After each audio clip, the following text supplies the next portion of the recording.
The party was supposed to be a celebration. My wife, Rachel, had recently received a major promotion at work, and she wanted to celebrate with friends, co-workers, and family. For weeks, she talked about nothing else. She rented a beautiful venue overlooking the waterfront, hired a caterer, and spent a small fortune making sure everything looked perfect. I was genuinely proud of her. Rachel had worked hard for years to reach this point, and I wanted her to enjoy every second of it. Looking around that evening, I felt happy seeing her smile. Guests filled the room, music played softly in the background, and people laughed while carrying drinks from one conversation to another. From the outside, we looked like a successful couple with a bright future ahead. But beneath that image, cracks had been forming for months. Small comments, little acts of disrespect, things I kept ignoring because I loved her and believed every marriage went through difficult seasons. As the evening continued, Rachel became the center of attention. Everywhere she went, people congratulated her. Coworkers praised her leadership. Friends admired her success. At first, I enjoyed watching her shine. But as the drinks flowed, her behavior started changing. She interrupted me several times while I was talking. When someone complimented me for supporting her career, she laughed and said, "Trust me, I carried most of the weight myself." People chuckled awkwardly. I smiled and let it go. It wasn't worth causing a scene. Still, each comment felt like a tiny cut. By itself, harmless. Together, painful. A few friends noticed and gave me sympathetic looks. Rachel either didn't notice or didn't care. Every joke seemed to come at my expense. Every laugh from the crowd encouraged her a little more. I stood there wondering when playful teasing had quietly turned into public humiliation. About an hour later, a group gathered around one of the cocktail tables near the dance floor. Rachel stood in the middle, telling stories from our marriage. Some were funny. Others made me uncomfortable. She exaggerated arguments, mocked mistakes I had made years earlier, and shared private moments that should have remained between us. The crowd laughed loudly. I forced a smile. Then someone jokingly asked, "So, what keeps you two together after all these years?" Before I could answer, Rachel raised her glass and laughed. Honestly, I have no idea. More laughter followed. My stomach tightened.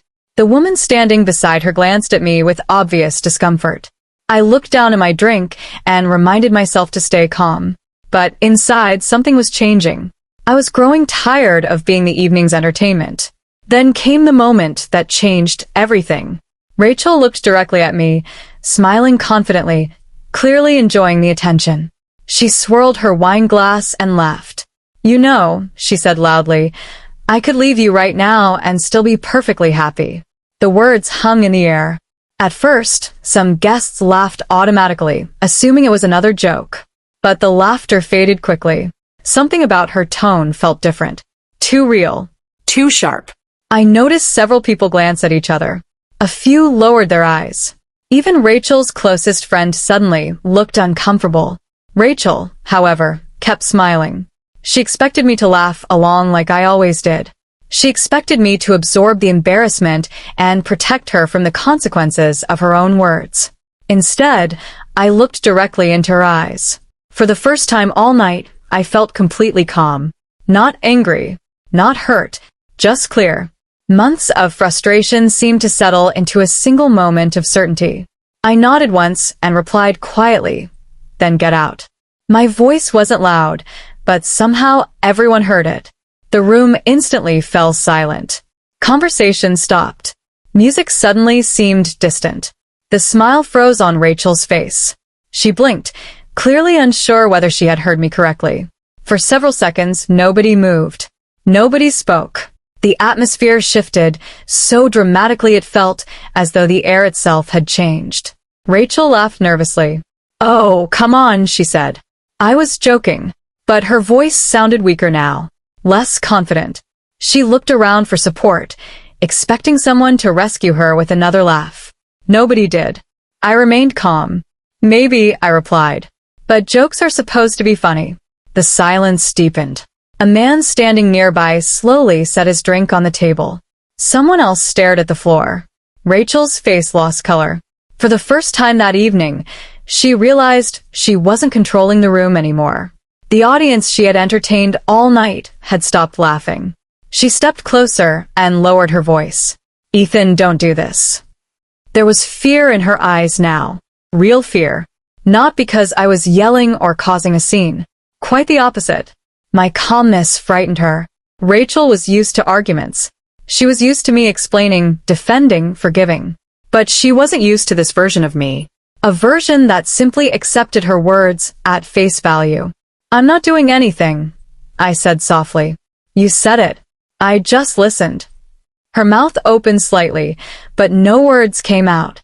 Around us, people remained silent, pretending not to watch while clearly watching everything. Rachel's best friend finally approached and touched her arm gently. "Maybe you should sit down," she whispered. Rachel ignored her. Her eyes stayed locked on mine. "You know I don't mean that," she said quietly. I shrugged. "Then why say it?" The question hit harder than any insult could have. Because there was no good answer. Not one she could give in front of everyone. She looked away first. That alone told me everything.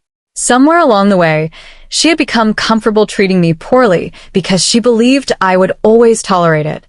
Tonight, for the first time, she realized there might actually be a limit. The rest of the party never recovered. Guests slowly drifted into smaller conversations, but the energy was gone. Rachel barely spoke for the next hour. She stayed close to one corner of the room, avoiding attention she had chased all evening. Several people quietly approached me, not to gossip, but to offer support. Their reaction surprised me. More than one admitted they had been uncomfortable watching the way Rachel spoke to me for months. Apparently, I wasn't the only one who noticed the pattern. I simply had been the last person willing to admit how bad it had become. On the drive home, Rachel sat silently beside me. No music played. No excuses came. The confidence she had carried all evening was gone. Finally, just before we reached home, she whispered, "I'm sorry." I kept my eyes on the road, because the real damage wasn't caused by one sentence at a party. It was caused by every moment leading up to it. Every joke. Every dismissal. Every time respect was sacrificed for attention. And as I drove through the darkness, I realized something important. The moment that changed everything wasn't when Rachel said she could leave me. It was the moment I finally stopped pretending those words didn't matter.